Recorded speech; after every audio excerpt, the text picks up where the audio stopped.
Hello and welcome back to another Kerbal Space Program episode. And in this exploration episode we are going to send some crew to the Kethane base and do a crew change. So this will be our first test of all our bases or stations. So as you can see, I already sent a couple of spacecrafts up to Kronos 2.0. And it's pretty stable. I'm pretty happy with this. It's not wobbling about. This is will be our lander between the moon station and the Kethane base. Our landing transporter. It has mechanical jeb, so we can remote fly it back, so we don't have to have a crew on it always. And the same is for this. Will be our temporary space bus, which can take 3 crew members back and forth between Kronos and the moon station. And it also has mechanical jeb, so it can go back and forth alone. And then we are continuing using the Dragon capsule for crew transfers to and from the ground. And you can see it's a pretty tight squeeze here, but it fits perfectly, or pretty good, except from the struts, which it's going straight through, but that's good. I think if this would be real life, you wouldn't have the struts around, so but we need them here to make the system work. But there's no wobbling. SAS is activated now and it's pretty stable, and the lights are on, and there's almost no lag. It's a little tiny bit, but nothing you really feel when playing with this. And we also sent up, we filled the main compartments here with crew, and we also sent the first landing crew. They are staying at this hitchhiker quarter for now. So yeah, my plan is to use the space bus to bring the lander to the moon. So they are going to dock together in this episode, and we are going to transfer them to the moon together. But first we need to send some crew to the capsules, and for this we are using the crew manifest, which is a really great mod for doing things like this. So it shows in green the can you're taking crew from, there, green again, and it shows in red the place you're sending your crew. So we're moving the Kerbals to the lander can, and we're going to take a fresh crew. Well, all of the crew is fresh, since I think Kronos only has been up for 5 days, 3 days. It says 3 days up here. So the Kerbals have really been busy. So from the hitchhiker quarters and to the command module. Perfect. And this poor guy doesn't have to be alone, so let's just move one Kerbal over to him, so they can at least be 2 together in the same quarter. Well, you can think it's open between them too, so, but yeah, don't want him to be alone. Let's see, none of these have advanced SAS, mostly because it's the advanced SAS is really thick, like this one, and it doesn't look too good. So the docking is going to be a little bit more difficult than it really needs to be, since none of them are going to be locked in position. But we're going to try to do it pretty stable. And we're just going to take this a little bit down, stopping the relative velocity so it doesn't fly too far away, and that looks about right. And you just push it down, and we're going to bring it to a sort of parking orbit here. And I also using the docking struts you can see around everywhere here, and that's because the SAS modules in all the command modules are, when you press the S or press T to activate SAS, they are all activated, and that makes it really wobbly. So to stop the wobbling, we simply just strut everything up before turning on the SAS unit again. So that's the first, and let's bring this slowly down to turning on the kill rotation, making sure we don't go anywhere, and let's just try to use this to dock. Hopefully it will do that for us. It's a little wobbly docking this thing, but it works. It's has a lot of RCS, which I think will be good when we're landing on the moon. And it has 2 landing lights, the spotlights that will light up the ground at a far distance from the ground. And yes, last week Kerbal Space Program, or KSP 2.20 came out, and not 2.0. A lot of people have been mixing that up, but versions are not math, so it is 20, because 02 was out for like a year or 2 ago. But yeah, a lot of new things, really great. I've tested it out in the tutorial. I have 2 saves. I probably mentioned this before. One for tutorials without any mods, and I have the save with a lot of mods, which is this save. And I haven't upgraded this to 020 because I don't think all the mods are working yet. I haven't checked everyone out, but I will.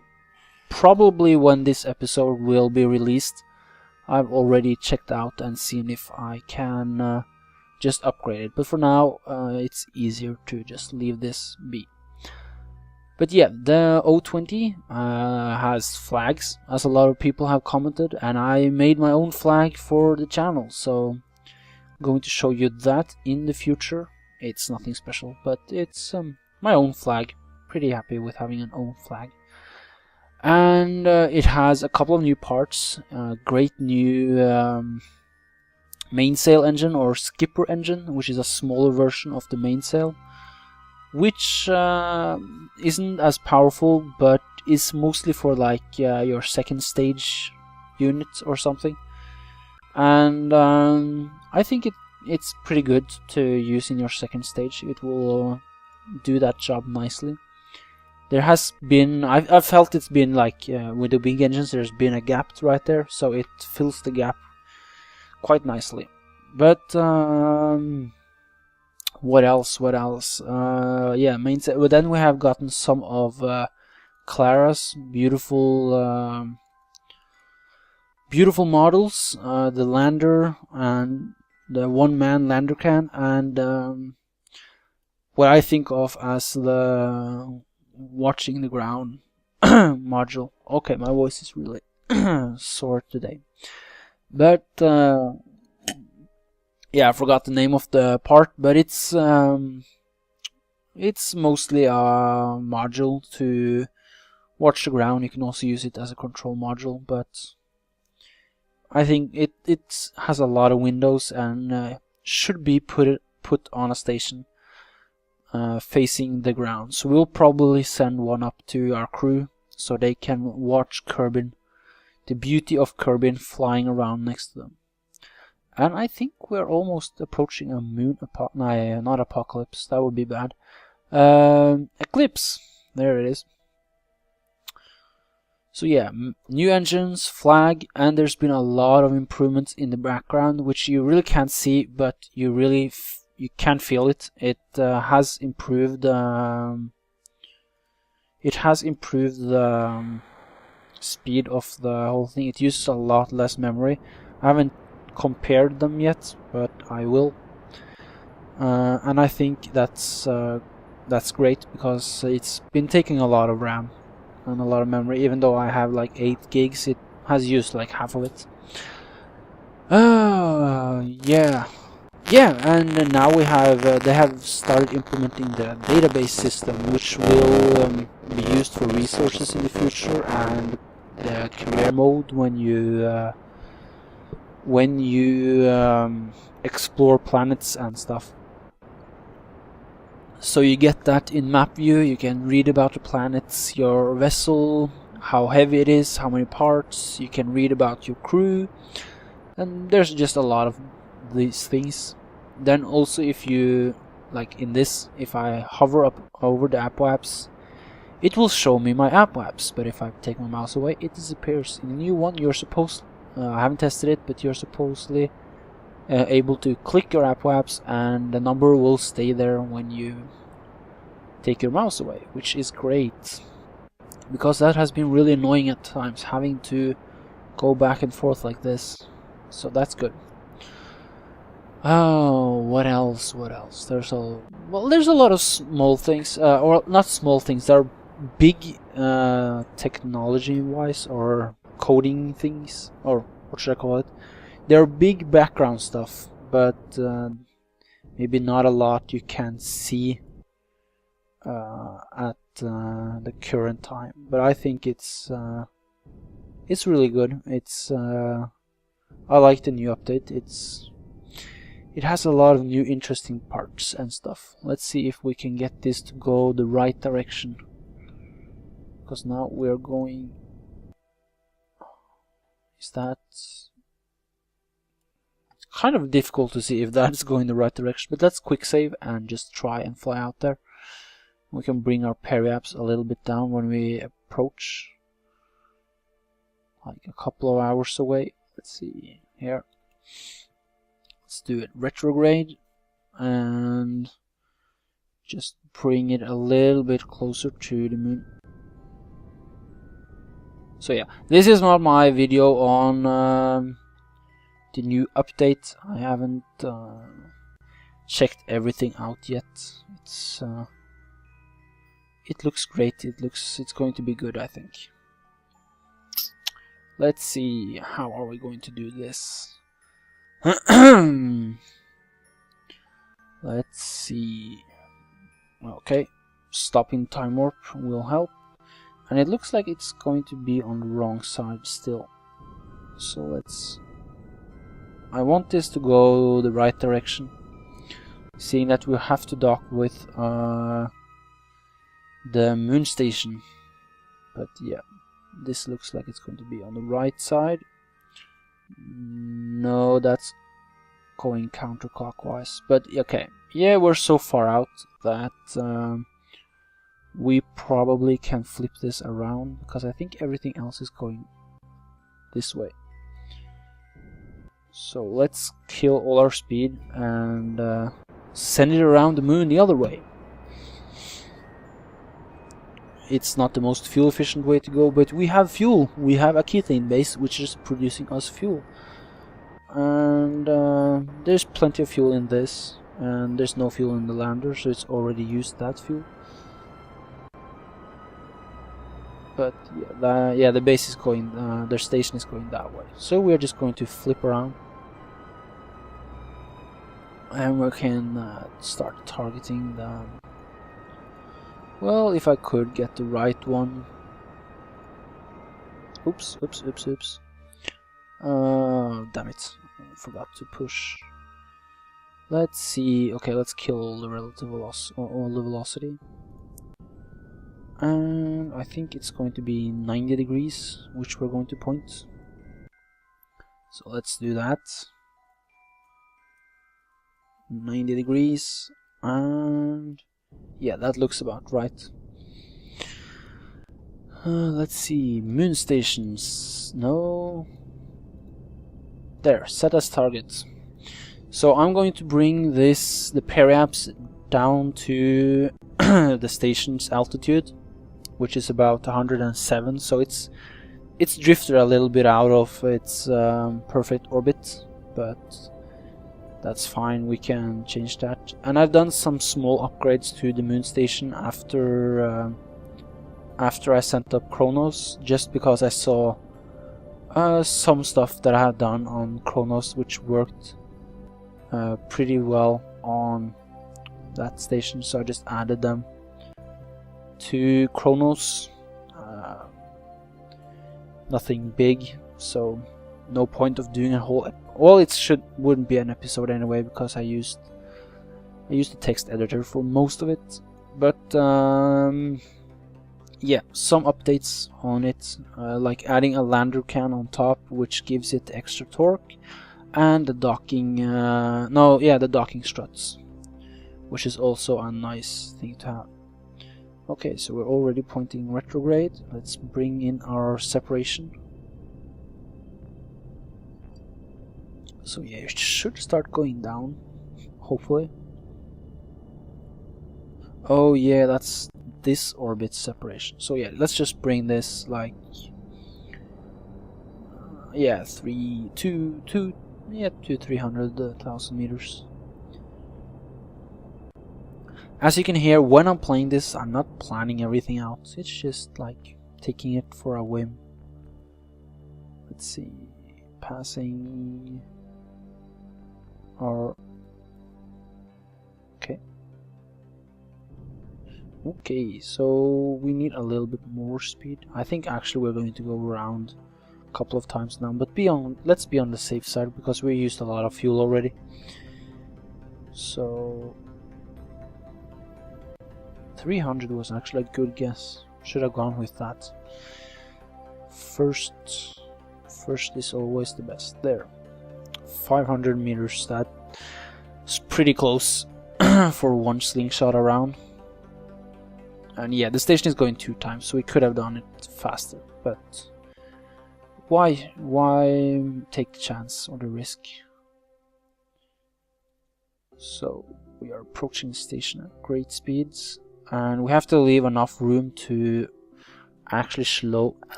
can't speak. To slow down. Let's kill the relative velocity instead.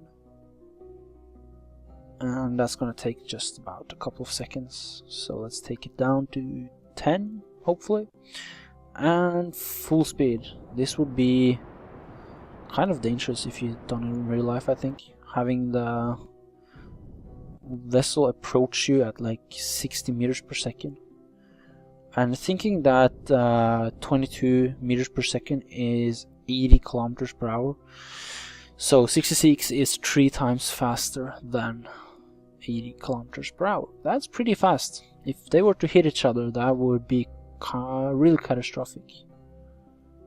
What's this? Survey orbiter. And now I can't select the station. Well, can't have everything. Kill relative velocity again, and let's find our free docking. Well, that's not the right one. Set as target. There we go. That's the relative velocity we want to kill. And let's use the RCS to stop the last speed. So I'm not going to be too picky, but we're just going to bring it down to 1 because we have to dock both of these. Let's just make sure we have RCS in our tanks. Yes, we do. So let's undock this. And let's connect the lander, which is going for a spin. And yeah, there went the solar panel. Let's reload. Luckily I quick saved just a second ago. So yeah, this is the danger with mechanical jeb, and I think they might have fixed it for the next one. I'm not sure. Is that if you forget to turn it off, your craft goes for a spin and breaks your solar panels if you're unlucky. But there we go. No problem. This is going pretty easy so far. Knock on wood. But yeah, let's see. Up. Now, where did the station go? There it is. So I'm going to dock this on the side here somewhere. Let's just select this for now. And sensitive controls.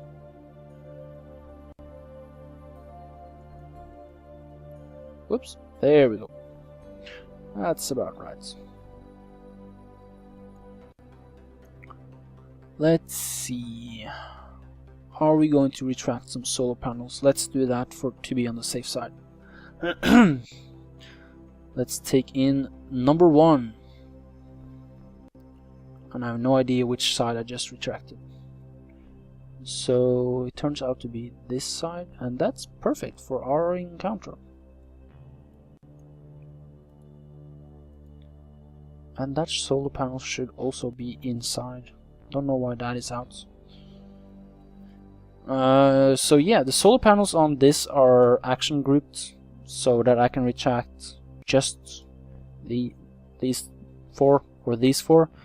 These two are always stuck outside, and these are used or thought to be used in transport mode.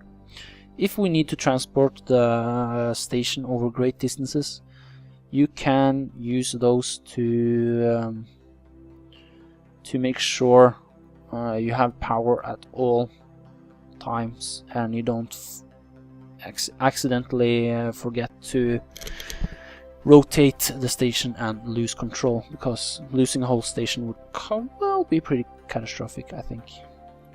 I don't think the budget for the Kerbal kind could afford to keep losing stations. But then again, it seems to have a pretty large budget to go on, seeing as they managed in 3 days to send up a new space station and fully rig it. But yeah, we are not going to be picky on the Kerbals. It's a little wobbly with the RCS on. It uses a little bit, not a lot, but it uses a little bit. And I wish it could have understood when it has enough torque from the SAS to not use the RCS. But we are going to refuel this here, and we have plenty of RCS and plenty of fuel, so the lander can go down and switch out some of the crew from the Kethane base. They've been working hard setting up that base. Oh, we're a little well, the magic of docking ports almost fixes the, there it goes, fixes our little off docking. So you see the wobbling it has now. That is what I'm talking about, that the modules themselves apply force. So to stop them wobbling around and sending the station out of control, I'm using the docking struts. But of course on this lander can, they have been a little difficult to find at times, especially at this docking configuration. And let's just have 3 for good measures. That usually gives us a pretty stable craft. And let's bring up the crew, which are starting to fly away. So turning on the RCS and the kill rotation, and full speed ahead. So I think we are going to go into chase cam. Oh, there it was. And we're going to flip it around so it's pointing the right direction. Something around about there. And let's push it a little bit up so we get on a level next to the station. There, yeah.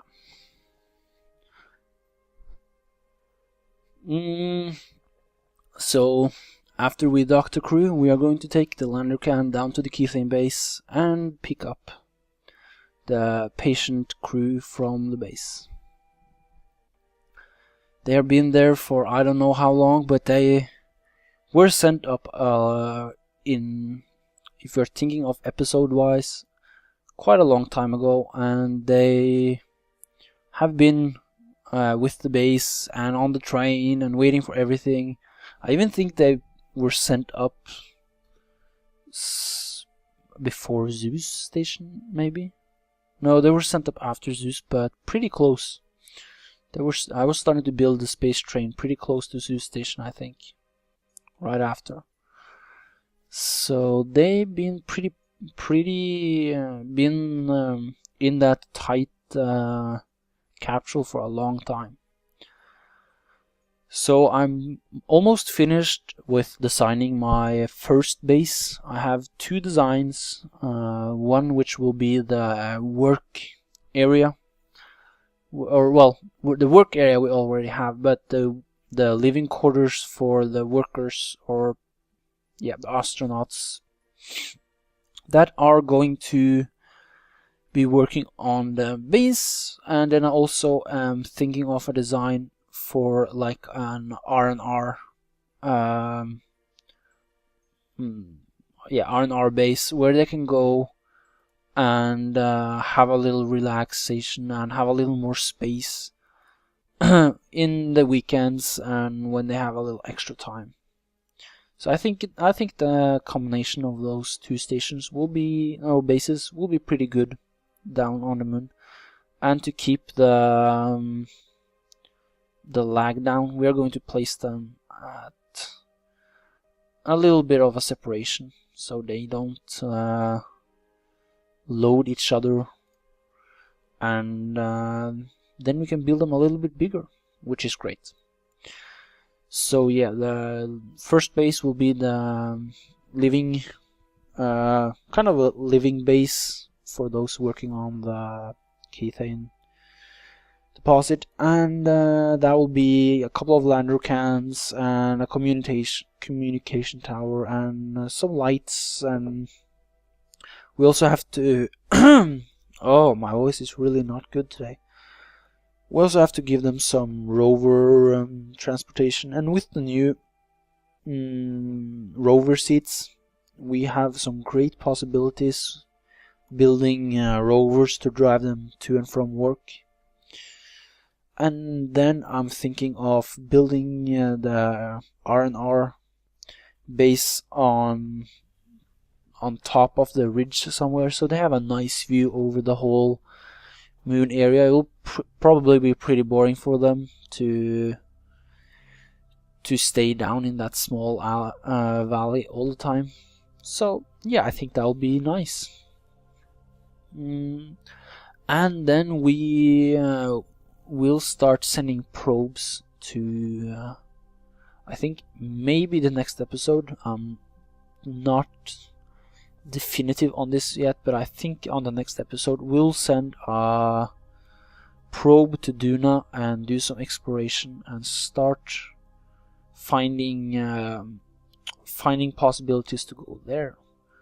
And the idea is that we are going to look for Kethane at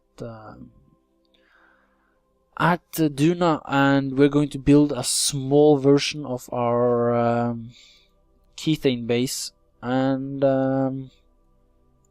it will go it will make the fuel for the crew to get back to Kerbal. So I'm not planning on giving them enough fuel to go home in the first, but just going to Duna, and then they can refuel their interplanetary stage and go back, and hopefully we can leave the Kethane base or unit there, so we can use it in future and keep sending people to Duna, and maybe we can start like a tourist business or attraction going to Duna. I think that will be some time before we are ready to do all those things, but that is the long-term plans anyway. So it's not in the near future. As I said, long-term plan.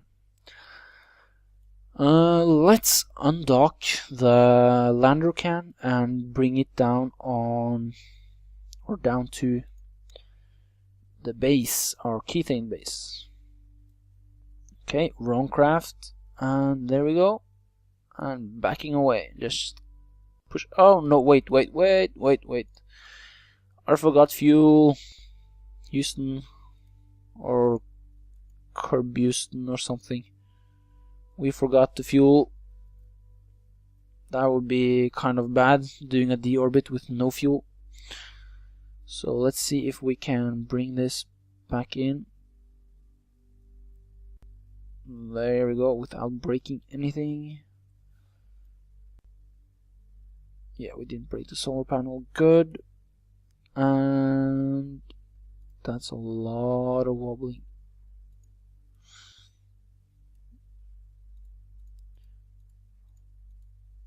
There we go. Okay, getting some fuel from these fuel tanks. So yeah, the moon station and Kronos are almost done, but they still need fuel tanks. But I'm thinking the moon base, it will just have the train unit connected to it, like a train of fuel tanks that we can fill up and pull to Kronos to then refuel Kronos and take the train parts back. But we have these two for now, even though just using these will not be enough to make it efficient. Okay, are we going to do our landing manually or with a mechanical jab? I don't trust mechanical jab totally today, so we're going to try out the design manually. That's kind of how I want to fly this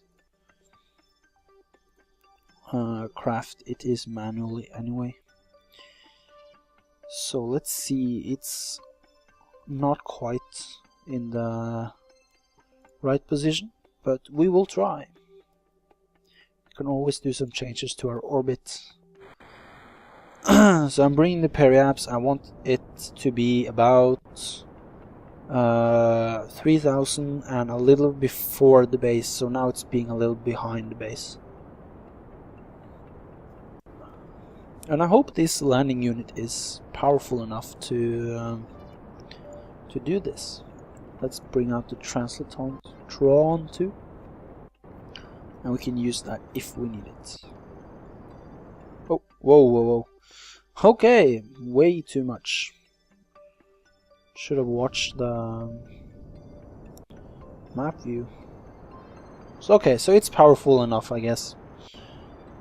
Test proven that we have a pretty powerful landing unit.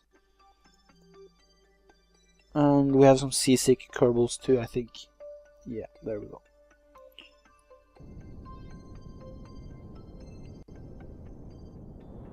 So, trying to just push my periapse up or forwards. Never remember which way. Okay, so it's rad.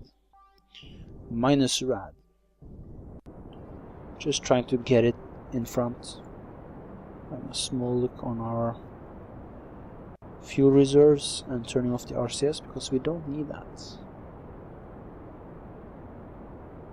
So yeah, we wasted a lot of fuel doing this, but never mind. Fuel is no longer a problem. Quick save and let's just warp.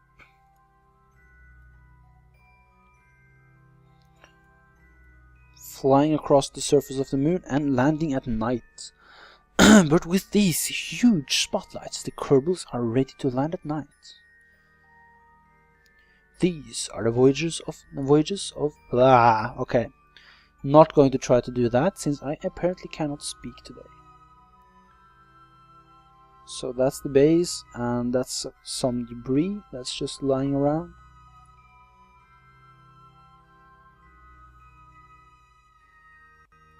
So I'm just gonna wait a little bit more, getting a little bit closer. And I'm going to try to, I think I'm gonna have the camera in chase.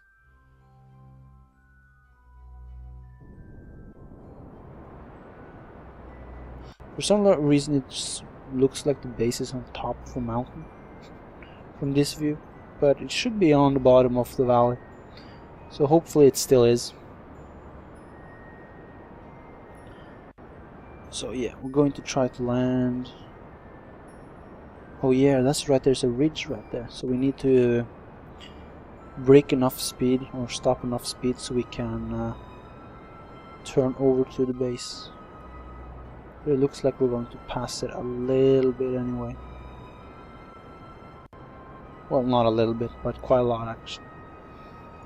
So yeah, having learned that, next time brake earlier. It isn't that powerful.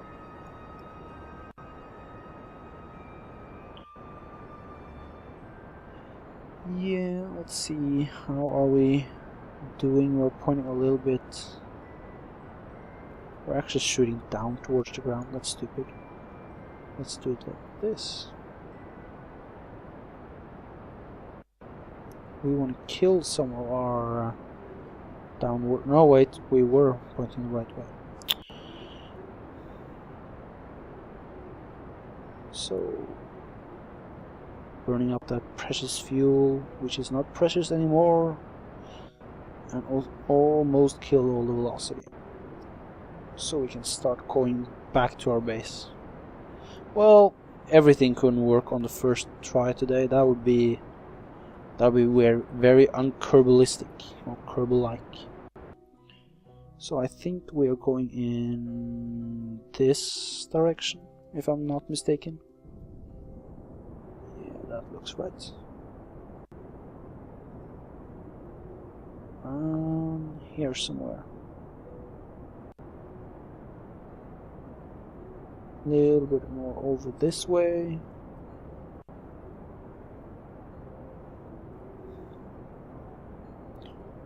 Now we're pointing pretty much the right way now. Strange how small changes can do all the difference in the world. There we go. And let's point retrograde. Well, actually, let's point upwards to make sure we don't get too much downwards velocity when landing this.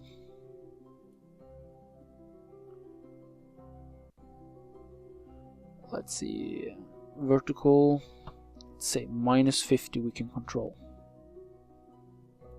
Execute. Landing gear, lights, and we're just slowly going to bring this down to a landing. This was not a good landing at all. Just flying back and forth. But the map shows the base over there, and the camera shows the base over there. So that's a little confusing. Why is that? Oh, right. I haven't... Okay, so yeah, that's the moon lander. I'm aiming for the wrong thing in the camera view. So yeah, that should be okay. So let's say 25, and let's point it a little bit north to bring ourselves over to our base.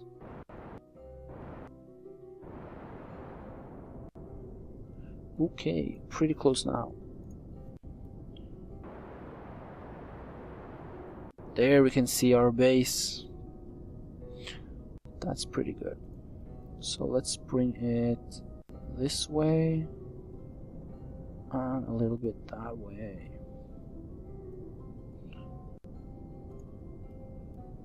No. Oh, keep mixing up those two. That's not good.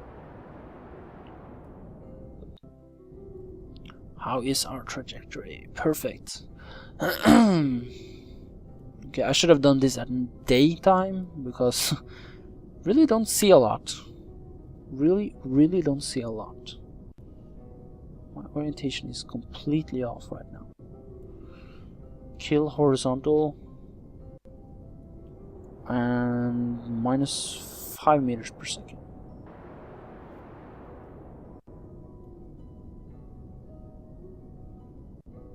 And just pushing ourselves towards the base a little bit.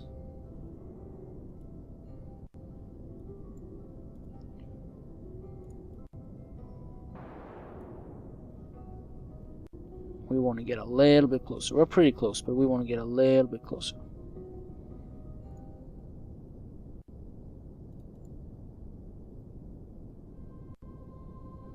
There. Hopefully we'll have enough fuel to get back up into orbit.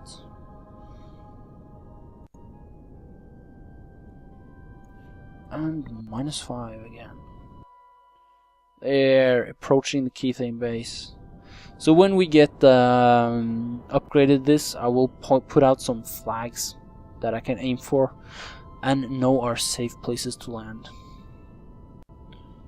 But yeah, going in for a landing, flipping it so the Kerbals will be going out the right way. And yeah, that was a little hard landing, but never mind. Let's warp this until the day of time, or the day of dawn, which I guess on the moon is quite a bit longer than it is on the ground. I don't know how often does the sun approach the moon. 15 hours it took. Extending the ladder and sending out the first Kerbals. So yeah, this episode has been going on for quite long enough, so this will be it for this episode, and I will do the change of our happy crew, which are ecstatic to be the next crew to be on the Kethane base and continue the important mission of mining Kethane. That's all for this episode, and see you guys later, and signing off.